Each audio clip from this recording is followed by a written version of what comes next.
And so it is. We do welcome a wonderful presenter, a good Coptic family friend, and Pamela Chappell. The Reverend Pamela Chappell enjoys her music at times with us, and a singer, songwriter, spiritual teacher, amateur genealogist, and an ordained with the International Metaphysical Ministry, and a number of years now. And after serving as the educator for over 35 years, and earned her doctorate from the University of Sedona. She does reside in the wonderful place that you see on Channel 8 News Weather in South Haven. As you glance at the pier, you might can think of Pam and Pete every Sunday, and every day actually when you see the news. And tonight, Pam presents a wonderful topic, talking about obstacles in the opening prayer. The obstacle is the path, and Pam will touch on that very shortly. The obstacle is the path. A pretty profound statement. It's actually a Zen proverb, and we have records going back to Roman days of Marcus Aurelius saying basically the same thing. The obstacle is the path. Well, let's look for a minute about the path and what is your path? In this context and for this particular talk, I'd like to focus on your spiritual path, not necessarily your economic path or your goals for the future. I want you to look at your spiritual path. Now, this journey, it takes courage. At times we can seem utterly blind and ignorant, confused, and vulnerable, actually, about our path because we don't really understand it. There are four key groups in terms of the attitude towards their own spiritual path. I'd like to share that with you. Group number one, I don't have a clue. I never thought about it. I don't know and I don't care. This whole life path is bullshit. Group number two, I've heard about it. I'm confused and lost and insecure. I want to find it, but I don't know how. Group number three, I've made actions to find my path and purpose, but I'm still struggling. I don't know how to make the right choices. How come I'm still not happy? Is this where I'm supposed to be? And group four, I'm on my path in life, and my purpose is evolving as I grow older. I am contributing and giving back. And I never stop learning on the life journey. So I guess what we all need to do is ask ourselves which of these paths we belong to. Okay? And I'd like to talk with you a little bit too this evening, about our blueprints. Now, you may know if you've heard me speak before that I've done a lot of research and writing on the whole idea of life between lives. If reincarnation is an actuality, I wanted to know more about what happens in between lifetimes. And one of the key things I found is that during that time, we develop a kind of a blueprint for our life when we incarnate the next time. Now, we do that because we have the opportunity to look back at the previous lifetime, the one that just ended. And we have this past life review, okay? We can see everything that happened and everything that we did from the moment that we're born to the moment that we left our bodies in death, okay? And as we're doing that, and we're experiencing some of the things that we've done, we also experience the impact on other people as if we were experiencing it ourselves. So let's say that we did something really hurtful to someone else. We feel that person's pain, okay? And then we also feel the joy if we've done something really nice, if we've helped somebody, we feel the joy from that. Not just our own experience, but the other person's experience. So as we're doing this and we're looking at our most recent lifetime, we're also kind of evaluating and saying, okay, where am I doing really well in terms of consciousness, in being a person of love and light?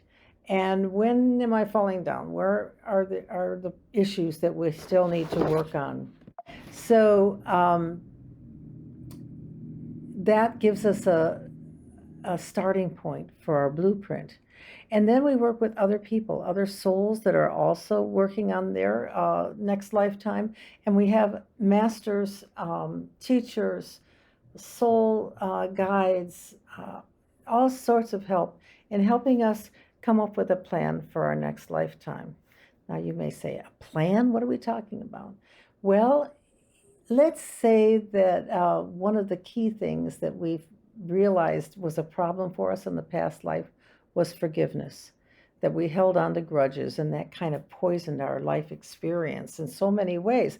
So if that was the case, and we recognize this as we're looking at our past life review, we might want to say, okay, so I really need to work on forgiveness in this next lifetime. So I'm going to write into my blueprint some experiences that are going to require forgiveness. Like, this doesn't sound like a lot of fun, but it's the way things work.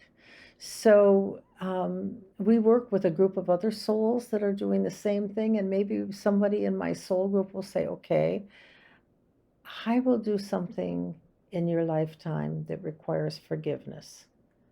I don't want to hurt you. I don't want to do anything that causes you pain, but I know that we grow when we learn how to forgive. So I'm going to give you an opportunity to learn how to forgive by giving you something that needs forgiveness. And usually those kind of agreements are reciprocal. So I might see that person's soul needs to learn about self-love. And so I will do something I can do in their lifetime to help them with self-love, or whatever issues are the ones that are predominant in their next plan. So we agree to do this, and we plan very carefully how we're going to do this in the next lifetime.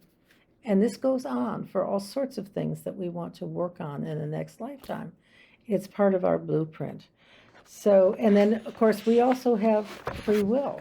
We don't have to develop forgiveness in the next lifetime. If those situations come along and say somebody abandoned you, or somebody lied to you in a way that was very hurtful, you have the possibility of rising above that and forgiving them, or not.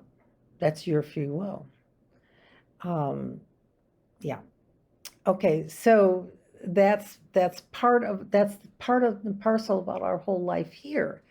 Those things that happen to us that feel bad, right, might really be here for our own benefit, for our ability to raise our consciousness and grow more in our awareness of our oneness with the divine.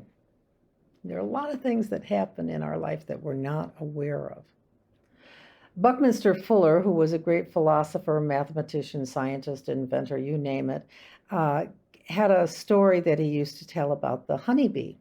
He said, the honeybee is a hard worker and a good provider. It flies from flower to flower and plant to plant and back to the hive, carrying half its weight in nectar. The nectar is in turn made into honey by the worker bees, and the honey is eaten by the babies, the larvae. A combination of pollen and chemicals from the worker bees makes royal jelly to feed the queen, who makes more babies. It's a clear circle of life. The honeybees fly on their mission until their wings literally wear out. So their purpose, as seen in their own instinct, is to feed the hive. But what else do they accomplish without really knowing it?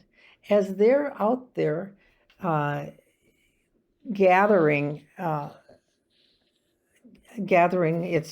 its weight in nectar, their wings are dropping bits of pollen on other plants. And what they wind up doing is providing for our planet, and therefore all other animals, insects, and human life with plants and flowers. They do this by carrying the pollen back and forth.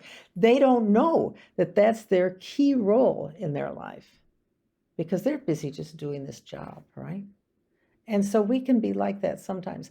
Sometimes we think we're just getting through the day doing our job, doing dishes, going to the office, going to the plant, the store, wherever we work. And we don't realize that there are other things that happen, like pollen falling off of our wings, okay, that may be the real purpose for what we're doing. It's interesting, though. Bucky Fuller says that bees are the only insects who provide us with food, both directly in honey and indirectly by pollinating other plants.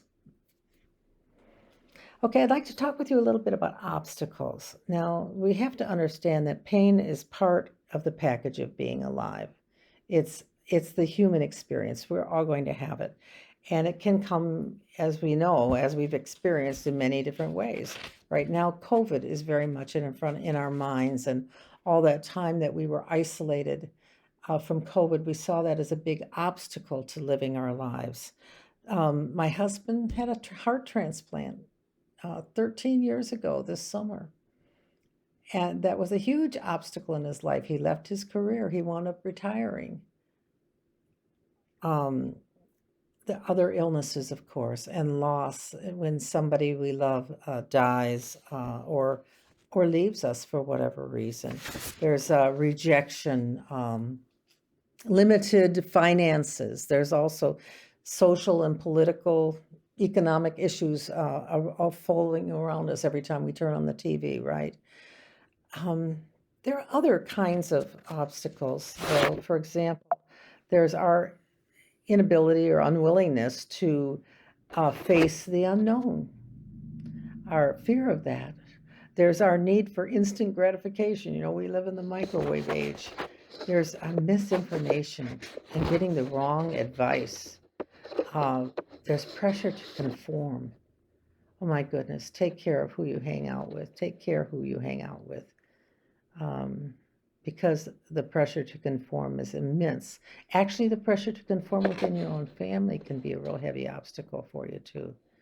Sometimes it's just overthinking or questioning our own abilities or pride or status. In some cases, the obstacle isn't to be avoided, it's to be confronted. It should be embraced and transformed into an excuse to be courageous. I think of this when I think of the civil rights movement in the South and the obstacles people had to voting and to decent housing and health care and everything along the line. Those were obstacles for them. And rather than move around them, which some did over many years because they didn't see another way, but they eventually confronted it face on and had the courage to fight for change.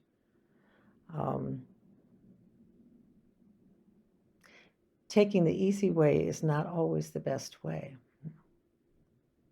And some people see a tragedy as God's decision to punish us for some wrongdoing.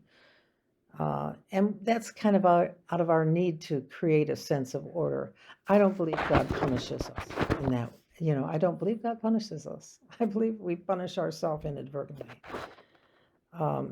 If we think God is punishing us whenever something bad happens, that leads to guilt and blame and anger towards God. I had a friend who sent me a message the other day because the man who was shot and killed on our pier last week was a friend of his, and he says, this really shakes whatever faith I have left. But I believe that when something really terrible does happen, it angers and saddens God, however you perceive of God, as much as it does us. I also believe of our blueprints that we bring to us in our life, we need to look at it differently. Okay, if something that we consider really terrible happens to us, we need to look at it. Instead of saying, why is this happening to me? We need to think of, why is this happening for me? How is it that I can grow, I can learn, I can expand in my consciousness, I can become a better person from learning from this own experience? Now, life wasn't meant to be easy, it's meant to be lived. Truly living our life means not looking for the easy way out. It means adapting and overcoming to the worst that life can throw at us. It means falling again and again and again, but getting back up and learning from our mistakes, failure, and I don't like that term, failure is merely information that can lead to a resolution. But in truth, I think failure is so emotionally charged. If we can just say, well, this didn't work, but it's another opportunity to learn, right? Obstacles provide wonderful opportunities for personal and spiritual growth. Neil Strauss, an author, said, great things never come from comfort zones, right? Typically, when we face obstacles, we shrink back into our comfort zones. And many of us never leave those comfort zones. And so the majority of us never overcome those obstacles. Too much comfort can lead to complacency. So I'd like to share with you a fable called Maybe Yes, Maybe No.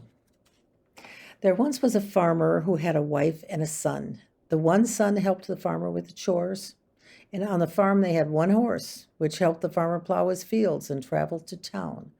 One evening after feeding the horse, the son left the farm gate unlocked and wide open overnight, and the horse ran away. A neighbor heard about the escaped horse and said to the farmer, "You are so unlucky to lose your horse." And the farmer replied, "Maybe yes, maybe no." A few days later, the horse returned, and it had 3 other horses with it. The son opened the gate and secured all of the horses. As the neighbor rode by and saw the 4 horses, he remarked to the farmer, "Now, surely you are lucky to have so much good luck with your horse." The farmer said, "Maybe yes, maybe no." One of the 3 new horses was wilder than the others, and the son tried to break the horse of all bad habits and tame her. The son was thrown from the horse and broke his arm.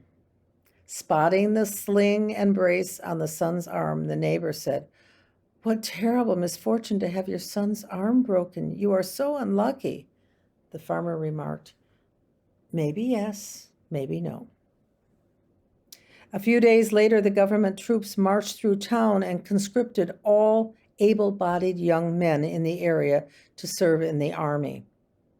Seeing the boy with the broken arm, he was not admitted to the army. The neighbor heard the news and ran to the farmer and exclaimed, "Surely now that you can see that your son's fall from the horse was a good thing. You are so lucky." Again, the farmer lamented, "Maybe yes, maybe no." The moral of the story is you never know whether what happens to you is good or bad without the passage of sufficient time. Fortune and luck can swing either way, so stay the course. Stay steady, and the truth will be revealed. So when life tosses a monkey wrench into our machinery, or a twist in our road, or a wrinkle in our plans, we have a critical decision to make: to shrink or to grow. To shrink back into our comfort zone and throw in the towel, or grow by adapting and overcoming and become a force to be reckoned with. Give up or chin up. The answer may be different depending on the obstacle itself. Sometimes, for example, failure is a benefit. Failure that forces us to pursue an alternative path we wouldn't have otherwise considered, but that turns out to be the best way, if not sometimes the only way, to achieve a goal. At other times, the true obstacle isn't the obstacle in front of us, but the obstacle inside of us. Perhaps it's our own inflexibility, our arrogance, or our fear.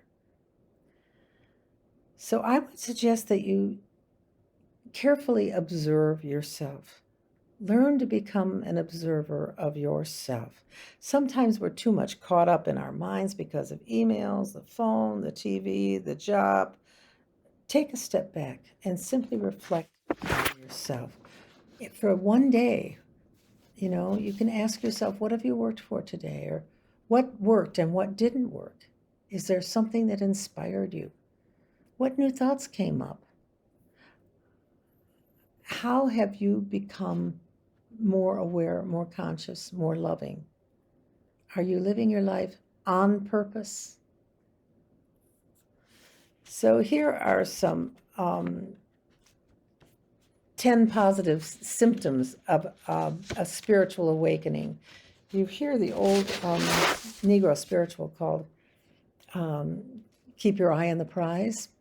Well, we want to keep our eye on the prize on our spiritual path. And here are 10 symptoms of when you are on a spiritual path and you are awakening. Increased empathy and intuition, feeling drawn to nature, an aversion to negative people or behaviors, a desire for a united community, feeling and believing that all life is sacred. Your consciousness feels renewed. You are living in the moment. Increased inner peace. So one of the key things to be staying on the path is that we have this kind of concern that we need to be in control. Boy, I was a classroom teacher for many years, and if you were not in control in the classroom, you were in trouble, right? And there are other times when we feel it's so important for us to be in control, when we realize in the grand picture of life, we are not really in control. So let me read you this piece by John Rodell. It's a conversation between me and God. So I say, hello, God. And God says, hello, my love. I say, the world is completely out of control. God says, I know. It's such an adventure, right? I say, no, it's like being on a runaway train. I need to feel like I'm in control of my life. And God says, you want to be in control? Yes. God says, you are living on a spinning wet rock of a planet that resides next to a constantly exploding fireball in the middle of an ever-expanding universe that is filled with mysteries beyond your wildest imaginations. I say, okay. And God says, and on this planet that you are hurtling through the great expanse in, you are cohabitating with billions of other people who have free will and their own experiences that shape their perspectives and beliefs. And I say, yeah.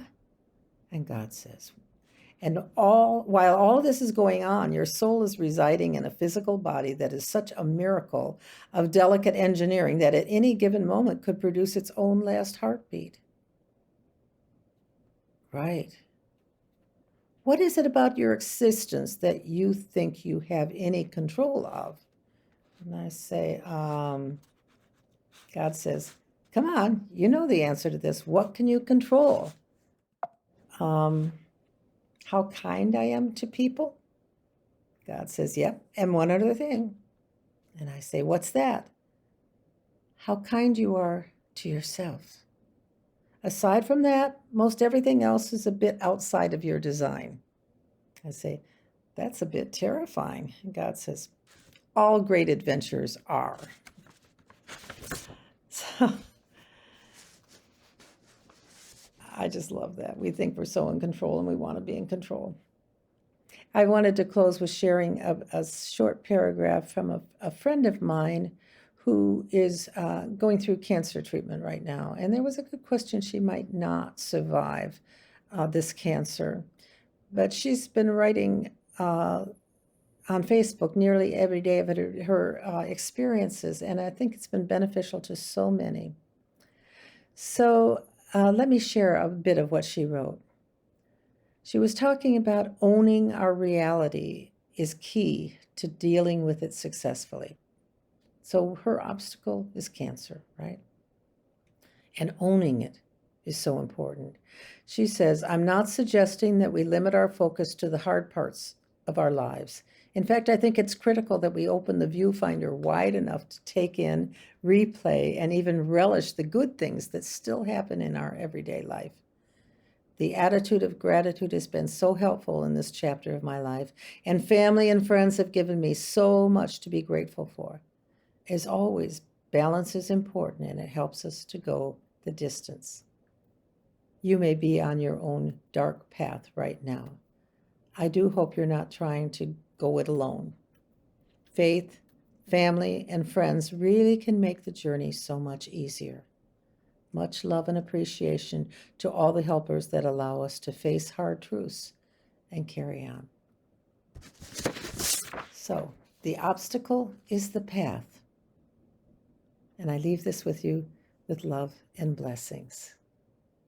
Wonderful, Pam. Thank you so very much. And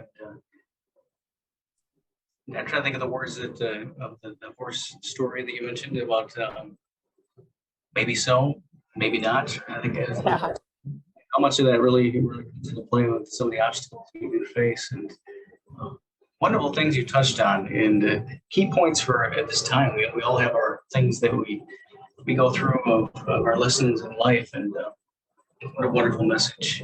Thank you very much. Trying to think of some of the questions that we might have. I'll open it up to everyone that might have a comment or a suggestion. I'll think of what I was going to ask you. It kind of escaped me at the moment. Feel free to unmute your microphones, everyone. And well, I really liked, like you said, Mike, the perspective that she alluded to. Maybe yes, maybe no. If we could, adopt that point of view whenever we feel, we've got a problem, or if we could look at it like that, it gives us the opportunity to look for a silver lining, Yeah.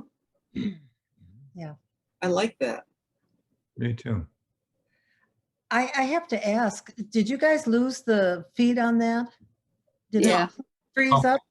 Yes, the audio is there, but I missed the video towards the end. I'm not sure if Oh, Because I was- ours completely stopped at several points, and we wound up getting off Zoom and having to come back in and all that. So I didn't know what you guys were seeing. So, No, mine was fine.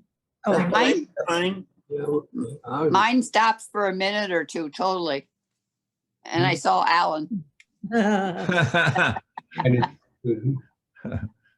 Well, I saw Alan at one Yeah. point after partway through where it had been Pam and Pete up until then. I wondered why it changed, but I still heard the program. I okay. think it was in the middle of the cancer story. That's the part that I missed. Oh, Mm. to the very end. Yeah, yeah. Mm. I only had one interruption where it froze, your video froze for a few moments, but I saw and heard all the rest of it just fine, and it came back right where it left off. Oh, good. Good. It's funny because on my computer, I would freeze up, and then when it came back to life again, everything that I was supposed to have said during the freeze came out really, really fast. Like it was totally incomprehensible. It was pretty funny, actually. Well, at least when I get a chance to edit it and put it onto YouTube, he'll be right there. So Great. Yeah. I think it was my computer, and it's funny because Pete's computer is right next to Yeah. mine, but we were having some internet trouble. Yeah. We had a huge storm earlier. Did you Yeah. folks? No. Clouds roll in, but it's sunny right now. Big Yeah. storm. Yeah. Yeah. I wish we'd get it. Yeah. Yeah, we do need some rain. Mhm. It may be dependent on your source provider, something in the line coming to you, Yeah. because mine was just fine the whole way through. And I'm in Ohio. I'm not up where you're having the storm. So Well, God is my source provider. Eat your Well, back. maybe I'll put it in your head. Maybe. Yeah, maybe yes, maybe no. Well, I just want to say that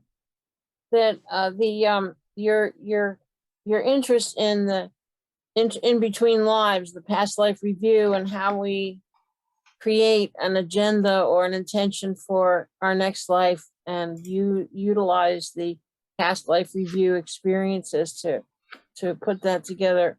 I think that can give such a shift to what we're experiencing in this life, to the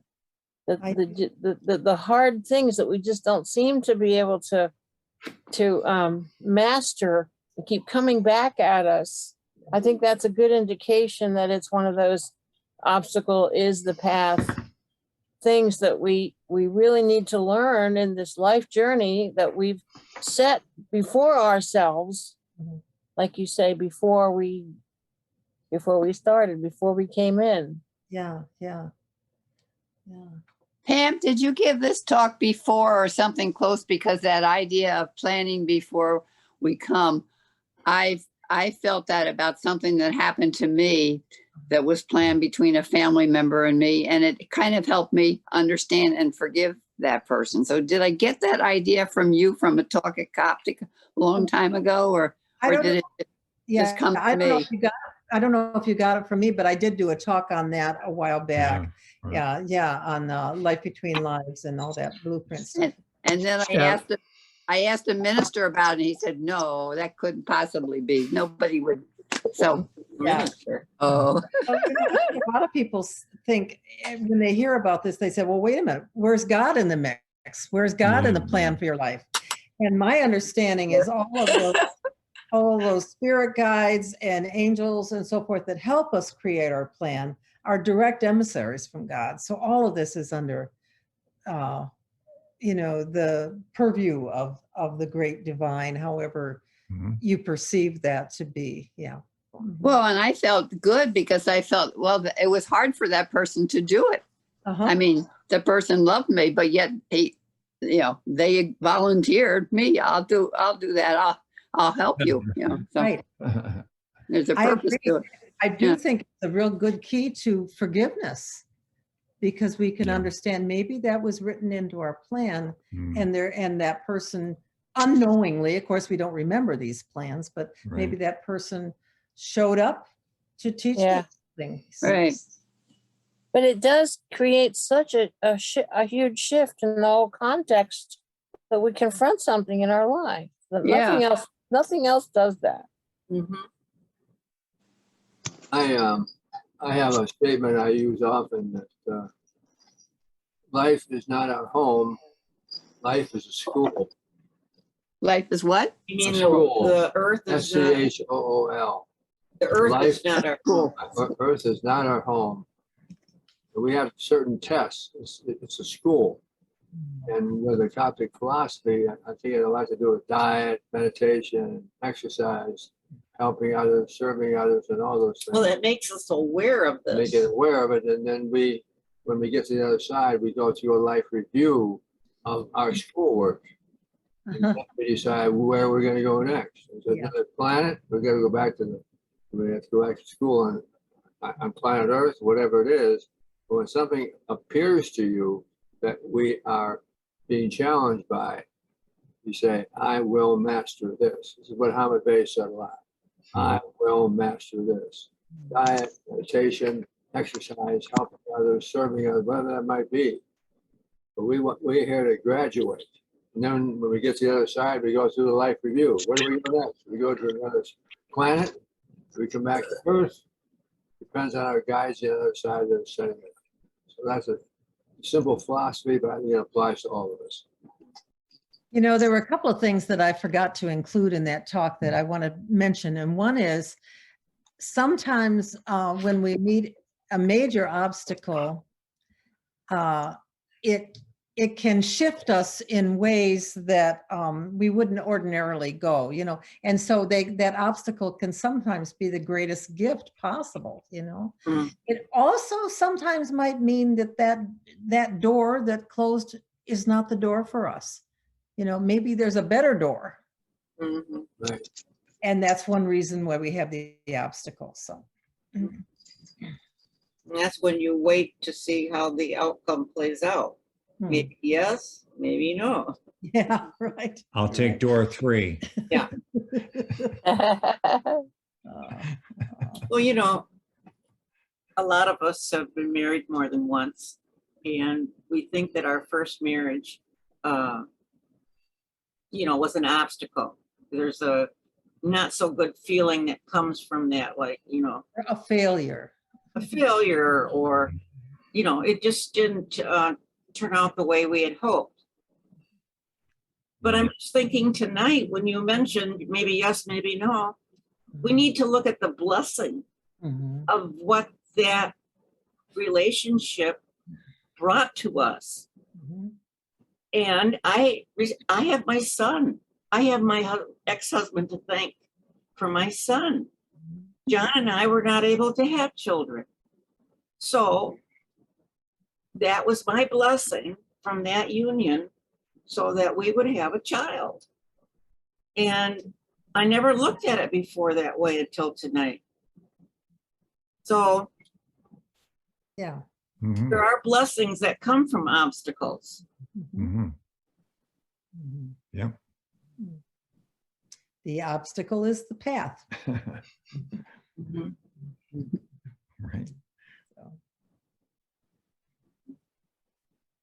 True. I did think of what I was going to ask you, Pam, or just comment on, I guess, is so many times we make the same mistake over and over and over again. It's like the obstacle is the path. And your talk is making me think of different things, you know, in our lives.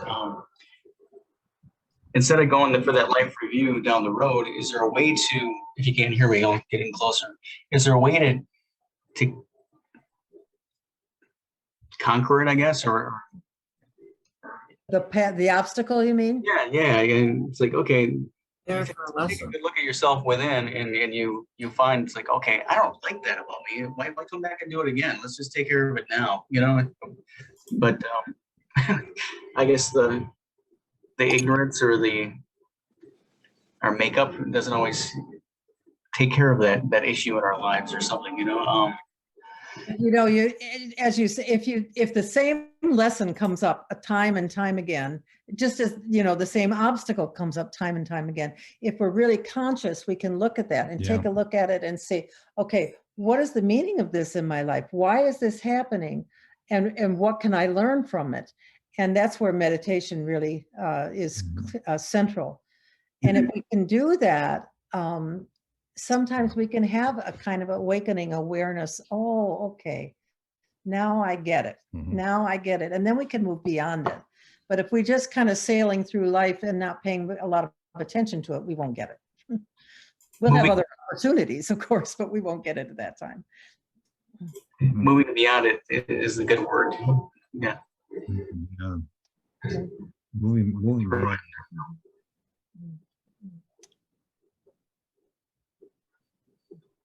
Yeah. Any other thoughts, feelings, comments? I was just going to mention the previous talk that Joan was asking about, the life between lives. That is one of the more popular videos on the Coptic YouTube channel. So anyone who wants to hear more about that, we can go back to the YouTube channel, and I'll post a link in the description for this video to that one, so people who are following along can find that video easily. Okay. Thank you. How long ago was that, Alan? It was at least a few years. I don't Yeah. remember exactly, but it's been at least a few years. I think it was uploaded in 2017, but it was probably recorded before then. I can't even remember who I talked to, but it was not a minister of the traditional sense. It was somebody who was into the metaphysical, whatever. So that's why I asked them. Otherwise, I wouldn't ask a normal Baptist minister this topic. But I still got the answer that they just didn't think that could happen. You know. In other words, It looks like that talk was in February of 2017. okay. Wow. Time flies. My, how time flies, yes. So I did also get a recording from Pete for a song to play for tonight. Should we go ahead and switch into that? Yes. Alan, Okay. thank you so much for all you do. to Yeah, make- man. It's easy for me, so I'll just do what I do. So we'll get it here going.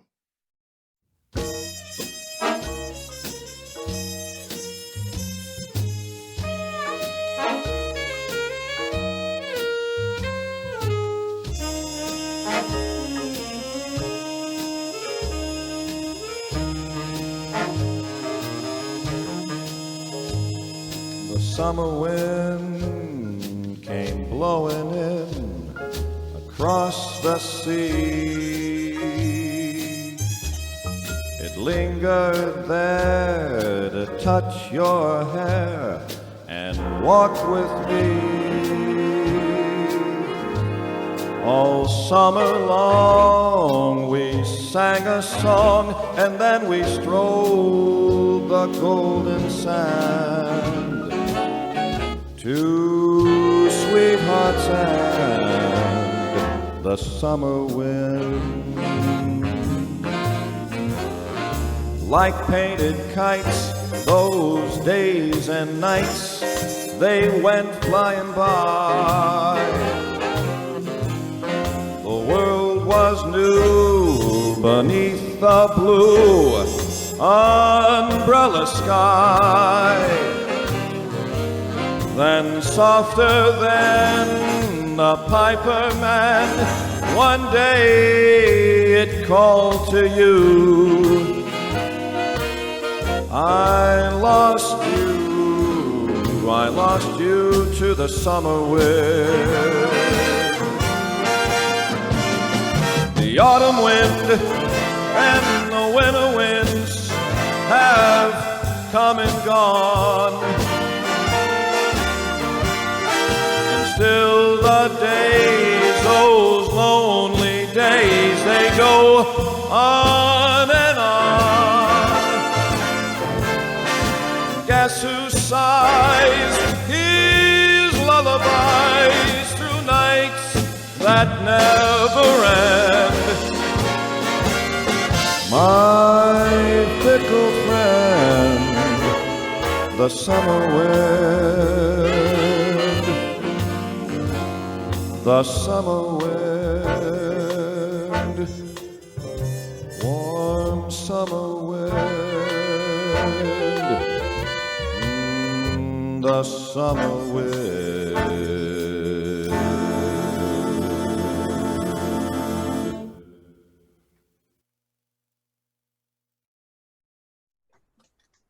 Thank you, Pete. That was great. What a Thank you. voice, what a voice. Yes, encore, encore. Come on, man. Another time. More. Yeah. Curtain call. Yeah. If you do it at another time, you should lip sync. So it looks like you're singing it. You're right. You're right. I should have. I'm sleeping. Elvis has left the building. Gone, man. Yeah, very good. Very good. John heard that and said, was that Frank Sinatra? No, So I know you've got the nickname Frank. no, man. I know when I was checking the file to make sure I got it downloaded correctly, I had to kind of listen a little closely. It's like, okay, which voice am I hearing? Oh, no kidding, man. Come on. That was really great, Pete. Yeah, Oh, that was Mike, Pete, you are very talented. You're wonderful. thank You're you. wonderful, Frank.